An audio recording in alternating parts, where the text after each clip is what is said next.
How to fix Instagram error problem. First thing, open the settings and then go to the apps manager. When you open the apps manager on this page, you would find all the apps that you have in your phone. So all what you want to do is wait a few seconds, scroll down until you find Instagram.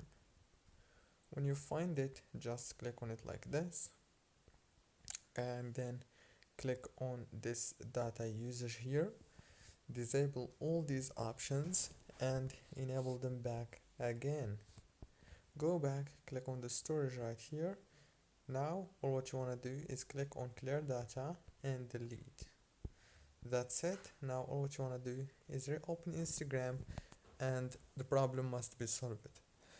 Don't forget to like, subscribe. Thank you for watching.